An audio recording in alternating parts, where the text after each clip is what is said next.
What's up, everybody? This is Frederick Douglass Bussey, your in the newest edition of the Power Lunch Podcast. We had some technical difficulties. Won't speak on that, but I'm glad to be here with you today.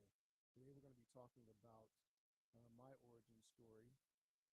As I hadn't shared a lot with this, I've shared maybe a couple times on a podcast interview with other people here or there, but I'm excited to be able to share a little bit about my journey and how we got started with everything. And I'm really, really excited to be able to talk about this. Uh, I found that oftentimes we discount our own story. We forget about the things that have been really effective or how far we've come. And you get to hear all about how I went from taking out trash and scrubbing toilets to coaching millionaires and billionaires in their businesses as well. And we're going to dive into that chapter in just a second. For those of you who are watching this on Facebook or LinkedIn, drop a comment below. Let us know you can hear us. Everything is A-OK. If you have any questions along the way, feel free to drop those in as well. I also want to plug our event coming up on December the 6th. It's called the $1 Million Year. I am super excited about this. Every year we do a series called Best Year Ever. But this year we're going to wrap it all up into one day, one event, 90 minutes where we go deep about building the blueprint for your seven-figure business. And would love for you to be a part of that as well. But before we do all that, we're going to talk about my story and let you know a little bit about how I became an entrepreneur accidentally. And now it's the lifestyle I live. Power Lunch Podcast, episode 66, starts now.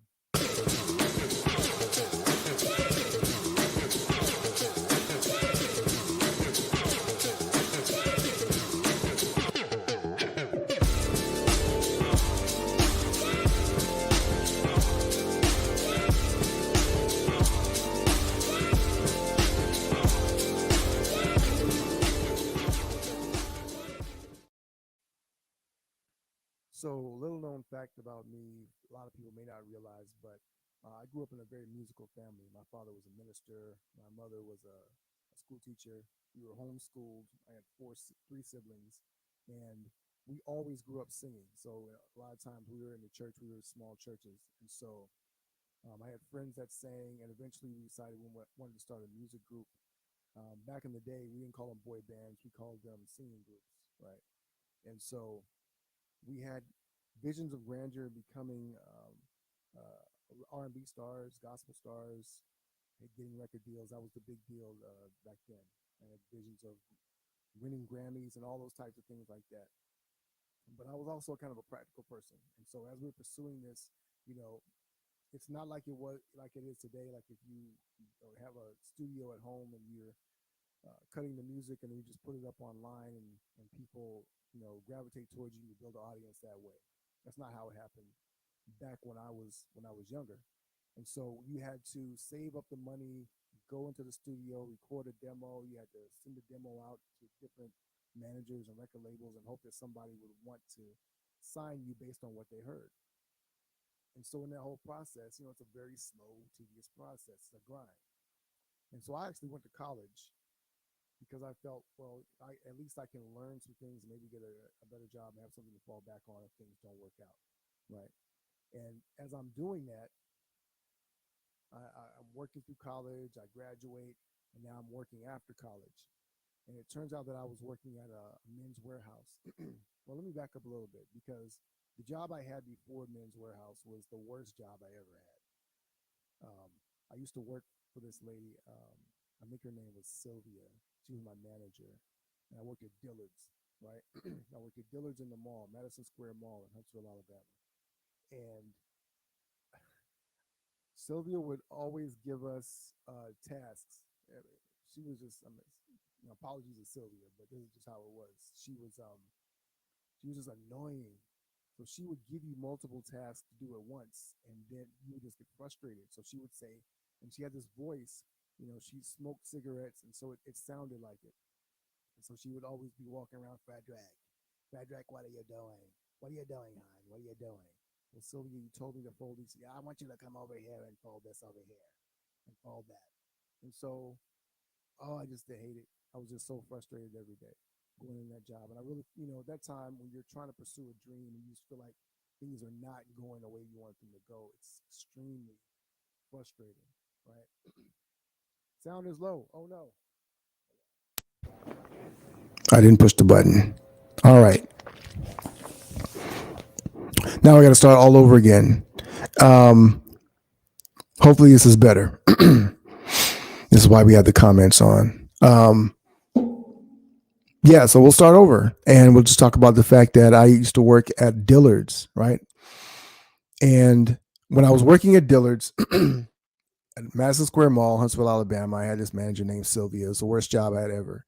Sylvia, thank you. Perfect. Sylvia had an annoying voice, and so she would there's always be calling on you, Frederick, what are you doing? Frederick, I thought I told you to fold this over here. Why don't you told me to fold that? But now you want me to do this. Which one do you want me to do first, Sylvia? It was a mess, right? And I used to be so frustrated at this job. And it's funny because there was another guy who worked with me and he left there and he went over to Men's Warehouse. And so one day he came back and said, hey man, they're looking for somebody over there. Why don't you come and apply? So I applied over there, ended up working at Men's Warehouse. Best job I ever had. It was really cool because I wore suits every day, but it was a really laid back environment. And I basically got to do, a lot of people will comment on how well dressed I am in photos and stuff like that. I owe all that to Men's Warehouse and Suits University. They fly you out to San Francisco if you're working the company. They fly you out to San Francisco. You learn everything there is to learn about suits, how they're constructed, how to put things together. And I used to spend hours in the store just putting together different color combinations. And so it was a great job, but it still was a quote unquote 9 to 5, right? So it's retail. So it's 7 days a week, 8 days a week. Are there 8 days in a week? No, I guess not. But so it's 7 days a week, and so a lot of times I'm working on weekends. I'm working on Sundays. And so if the group had to go out of town to sing somewhere, we had an event. A lot of times that happened on weekends. And so I might have to drive 5, 6, 7 hours and then drive through the night to get back to work for Sunday morning, right? And so it was a lot. And there's just a lack of flexibility, being able to go into the studio at night and be able to do different things. And there's just a cap on how much money you can make. It's still making, not a minimum wage, but it's, an hourly wage, 8, 9, $10 an hour, whatever it was. And so I happened to walk into a guy. I ran into a guy at an event. I remember we were at a Lexus dealership, and there was like a kind of a business mixer networking event. And I ran into him, and he gave me a card, and he was talking about how he sold franchises for a commercial cleaning company. It was a company called Janet King. And so I took his card, and I wasn't really thinking anything about it, right? And so I had it for a couple of weeks, but then I really started thinking about the flexibility. Like, how can I create more flexibility in my situation? I really want to pursue music. This is what I feel destined to do. I'm going to do that. But it's so hard to be able to navigate doing those things. All right. And my attention is always divided. So I gave him a call and we sat down in the subway. He told me about the whole process or whatever. And it was you were able to buy a franchise. I think what it was at that time was like $6,500, and that was the lowest package that they had. And you were able to buy a certain amount of business every month at that package, and they would train you up on how to run the equipment and how to run the business and things like that. And at that time, I had no idea how to run a business per se. Now I had, when I was younger, I was a hustler in terms of taking my dad's lawnmower around the neighborhood and cutting people's grass and things of that nature. I might take a rake. I remember when I was like 11 or 12 years old, I would go around the whole town at the time and just knock on doors until some old lady or old man would let me rake their leaves or do some odds and ends around their house to make some money. And that was the extent of my business career. And so I'd imagined being an entrepreneur or being a business person as a guy wearing suits and walking around with a briefcase. For me, that was like the big deal, but I didn't know anybody that was doing that. And so for me to make this leap into being an entrepreneur was a big jump for me. And so me sitting down with Jeff, his name was Jeff Capel. Jeff told me, well, you can basically put down a deposit and finance the rest. I think I had $200, maybe $300 in my bank account in savings at the time. I borrowed a couple $100 from my parents, and I bought this franchise. And that is how I became an entrepreneur. And so I'm working Men's Warehouse during the day, and I started out with like one or two small contracts in the evenings. And so I would get off work at 9 o'clock in the evening, then I would change my clothes, and I go over, drive across there was a research park development. There was businesses over there. I had a couple of contracts over there. So I drive over there, and I go in there, and I empty the trash and vacuum and dust and do all those things. And that became the path. I got to back up a little bit. So they trained us how to use the equipment and different things like that, how to be able to measure and to make, proposals when you wanted to get new business. So you figured out how to measure that. But ideally, they would go out and they would just get the business for you, and they'd offer you a contract as they kind of came around. So there was multiple franchise owners in the area, and then you would have opportunities to get more business as contracts came up. And so they had a couple contracts initially for me to do. I got one, then I got two. And so I was doing this for about a year or so. And eventually I just decided, you know what, I could be making more money if I was just doing this full time. If I just got more contracts versus me doing this part-time here, doing the business on the side. And that was really the whole point anyway. The whole point was that I was supposed to be doing that. And I forgot the fact that when I did this initially, I was actually still in grad school. So I was studying from English. And so I had a lot of things going on, and I really was trying to find a way to trim this down so I could really just focus on music. And that's one of the lessons that I learned is that oftentimes we are conditioned to believe that we have to have a safety net. We have to have something that's going to catch us. And because of that, it actually distracts us from being able to move forward. And so because we can't gain the momentum that we need to have because we're not willing to go all in on this one thing. And when I say go all in, I don't mean necessarily quit your job, right? You've got to be able to have these things in place. And I had the business that I was building for a year. It took me a while before I decided I was going to be able to quit. Now, mind you, once I quit, and this is back early 2000s in Alabama, I believe that my take home after everything was about $1,100 a month. I think my rent was somewhere around $300 or whatever.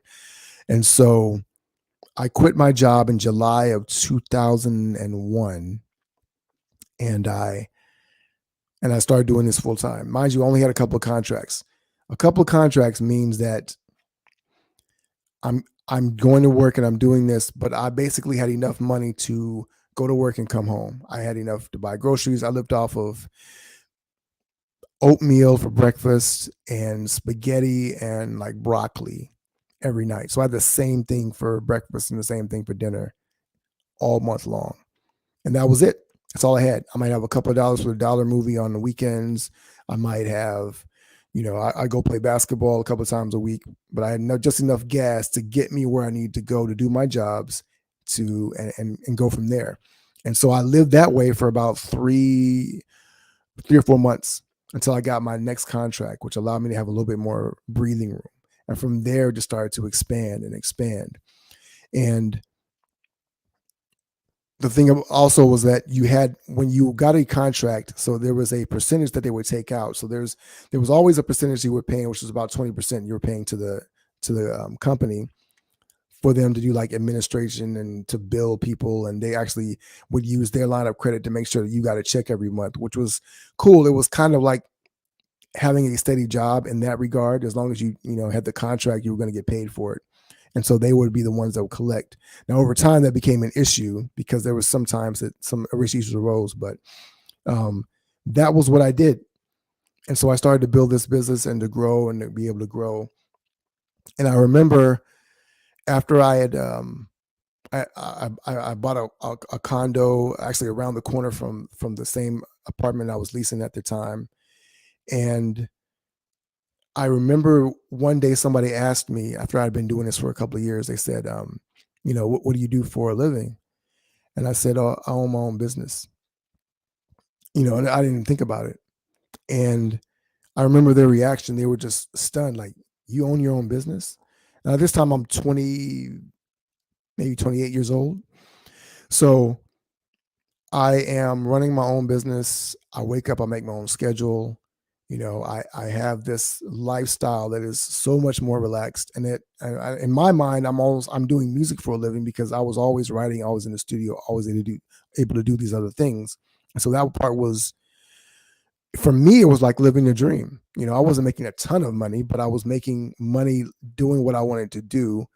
And even though I got up in the evening, and went to work, and I was scrubbing toilets and vacuuming and things like that, and dusting and taking out trash, I also got exposed to a lot of other successful entrepreneurs by osmosis because I'm cleaning their offices, I'm cleaning these buildings, I'm seeing how people are run, I'm looking at the hierarchy and the structure of different things. I'm able to see, um, now looking back on it now, it's like, okay, well, you don't want to be snooping, but you actually are able to kind of see correspondence and kind of see how people interact. During the day, I would meet with other business owners. I had to maintain those client relationships to make sure that we are, giving them the proper support and performance. And if things are going wrong, I've got to be able to fix it. And I've got to be able to, somebody misses taking out a trash can somewhere over there, or whatever the case may be, we've got to be able to fix those problems. And those are the type of things that I learned by running this business over time. And these are lessons that I've been able to translate over and over again. It's funny because, I would struggle with getting to work on time a lot of times because it might be a few minutes late and having to clock in late. But working for myself, when I'm on the schedule, I know that if I'm 5 minutes late at this job, it can start to bleed over for the rest of the night. And I'm going to be working till 11, 12, 1 o'clock in the morning sometimes. And I would do that. Sometimes I would work out till about 9 or so. I go to the studio and work until about 2, and then I go back to work after I left the studio. And so that was the lifestyle. I was focused on what I wanted.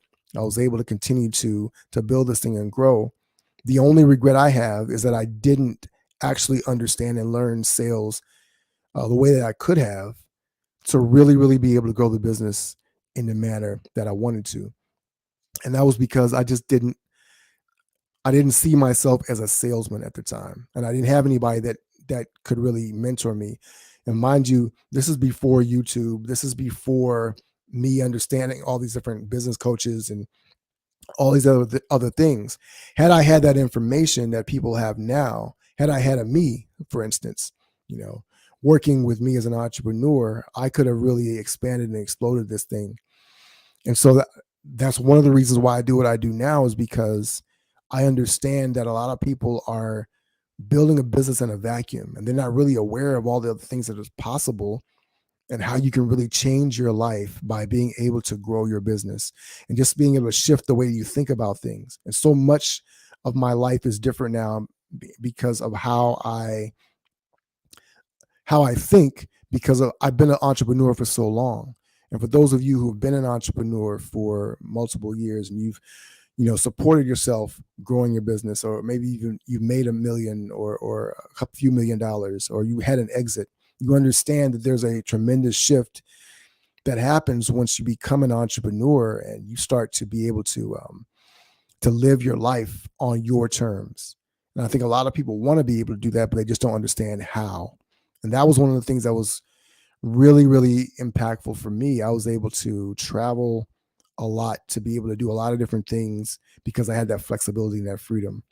And there was some, definitely some ups and downs, and I can talk about that later. Maybe I need to get somebody to interview me so I can share that. I don't know if you guys have any questions right now, but that was kind of that journey for me, being able to build this business over time. It allowed me to move from Alabama to Huntsville. From Alabama to Atlanta, and I moved with my team. It was producers and songwriters and artists, and from there we started getting record deals for the artists and things of that nature. My group, I didn't even tell that story. The whole reason I got into it was because I was a part of this group that was pursuing this career. But the group eventually broke up. One of the guys, um, he became a solo artist. I wrote a whole album for him, got him a record deal, opportunity for a record deal. Other artists that we were working with got record deals as well. And so that's where things kind of took off from there. And the next chapter, I'll share more about that in another episode. But it allowed me. I was living in Atlanta, running my business back in Alabama. So I had a whole team of people. I had a supervisor that was running the crew. And so I would just drive back to Alabama once or twice a month, pick up the checks, pay people, stuff like that. Again, this is still not in the really digital space where you could do a lot of that stuff digitally. And so I physically had to be there, but I put my eyes on the buildings and the contracts and things like that. So I learned how to manage people. I learned how to manage teams. I learned how to scale things. And it's amazing that I was able to do this and still not be able to grow it to where it could have been. It could have been a 7-figure business when I'm thinking about it. Had I just had a strategy, had a blueprint, and just diligently worked that thing out. But I just didn't have that concept at the time. But it allowed me to do what I wanted to do, which was to be able to do music full time. And so when I was in Atlanta, my goal was I'm going to run the business from Atlanta, from Atlanta. I'll get a job here, and I will, stack some money and, buy a condo, whatever the case may be. At the time I was still single. So of course, and I'm thinking, one day I want to get married. I want to be able to have this stuff. And a lot of my mindset was I wanted to be able to have money in the bank to be able to do certain things. And it's so funny because I remember thinking that if I could just have $10,000 in the bank, that would be great. And then that would be enough to be able to get married and do stuff, and it's so funny because when you look back and you realize how far you've come and how much more your mind is expanded, then it really can be illuminating, right? And so for me, having been able to see that and understand that there's so much more that's possible, and when you can start to unlock that, and you have people around you that can unlock that, because even then I was a solopreneur in that I didn't know other people that were entrepreneurs in that way. In fact, the only entrepreneurs I really knew were people that were in the music industry, producers or songwriters or things like that. Maybe somebody ran their own studio. And so I was able to grow and be able to lean into that. One day I'll tell you the story about how it all came crashing down and how that led me eventually into doing what I do today, which is coaching and working with entrepreneurs, executive coaching, leadership coaching, and helping entrepreneurs to be able to scale their businesses. So I hope that has been illuminating for you. It's kind of cool to be able to share this story. It's funny the things that we forget along the way, right? But these are the things that shape us and to help us to be able to lean into the new versions of ourselves that we're all desiring to build. With that being said, I want to thank those of you who watched. Thanks, Amy, for helping me get my sound right. And I can't see who the other Facebook user is, but I appreciate you as well. If you are a member, if you're not a member of the 7-Figure Circle $1 Million Mastermind, my free Facebook group, I'd like to invite you to join that as well. We've got a lot of trainings, a lot of things that we've got coming up. As a matter of fact, tomorrow night we have a masterclass, business finance masterclass. The young lady who is a business owner, multiple business owner of herself, she'll tell us how she bought a block of businesses. She runs an accounting firm and a bakery, and how they've been able to take over all this property, been able to build this business, and how they can help people do the same by understanding their accounting, their numbers, their finances. It's an amazing story that she has, and I'm really excited to help bring that to you, because it's going to be a training that will live in the group. You guys will be able to have access to that and understand how you can understand your numbers even better, be able to leverage that. As the year's winding up, you'll be able to understand how you can actually leverage things, leverage expenses and things like that to be able to help you with your taxes, to offset taxes and things like that. Unless you just want to pay taxes, more of that, more power to you. That's up to you. Um, Also, as I mentioned at the beginning, we have the $1 Million Year event, which is going to be taking place on December 6th. Love to see you there. It's an event that is an investment of $0. Typically, we would do this for about $300, $297. We're going to make that event a no cost investment for you. All you have to invest is 90 minutes, and I think it'll be the best 90 minutes of your year because we are going to lay that blueprint out of how you can build your 7-figure business over the next couple of years. Thanks, Anthony. Amy said this. Oh, y'all post this up. Amy said she wished she had understood she didn't have to quit her job before starting a business. Yeah, a lot of people think that. A lot of the hustle and grind culture these days has been talking about go all in, quit your job, all that stuff. Listen, and I heard somebody say this: you can use your 9 to 5 as your silent investor, right? Use that your job to fund your business until you can quit your business. And I certainly see the wisdom in that now. I used to be a proponent of just quit your job, go all in, sacrifice everything. But there's a lot of stuff that goes on between the ears that you can avoid if you have some of that stability and yet still having a plan overall. That's what we're talking about in $1 Million Years, just having a blueprint. You wouldn't try and build $1 million house without a blueprint. And yet many people are out here trying to do exactly that with their business. And they've put up the framework, they've poured the cement, but they don't have the dimensions right. They have imagination in their head of where things are going to go, but they haven't dug a hole for the pool. They haven't got the permits to be able to build, to do electricity, all the wiring, etc. It's like you got to be able to have this framework and frame of mind, and you're wondering why you're so frustrated, why you're not getting ahead, why you're stuck, why your relationship, your marriage is suffering. It's because you have this thing that's all in your head and there's no blueprint that you can follow to be able to execute on. And why are you beating yourself up for being able to do that is beyond me. Tara, you're asking for the info for the 90-minute event on December 6th. I will drop that link in the comments below once I'm done here. I can't actually do that from here, but we're announcing that today. I'll be creating that event. It'll be you'll be able to tap into it on Facebook and register for it as well, so you can be there. And I am excited about this because it's going to be amazing. We're going to share some things that we're sharing with some of our premium clients, but just allowing you to really be able to lean into what you're up to. Amy said you had a fantasy, but you call it a dream, right? Had a plan, but no idea what you were doing. Yeah. And it's funny because we have plans, but a plan without a blueprint is just, it's a dream without they say a goal without a plan is just a dream, but a plan without a blueprint is just wasted activity. You're going to be spinning your wheels. And a lot of people are doing that and they don't know why they're not getting further ahead. It's because there's just some subtle things you can do. Just narrow in, hone in on what it is that you're focused on. And you're going to be able to be so much more effective. So I think it's going to be a really incredible event. December 6th, we'll be on there for 90 minutes. Now we may go a little bit longer. If you guys have some questions or things like that, I'm going to try to do 2 things at once, which is to give you all the things that you need for this blueprint and also not overwhelm you with too much information so that you understand exactly what you need to do next to be able to grow and scale your business. All right.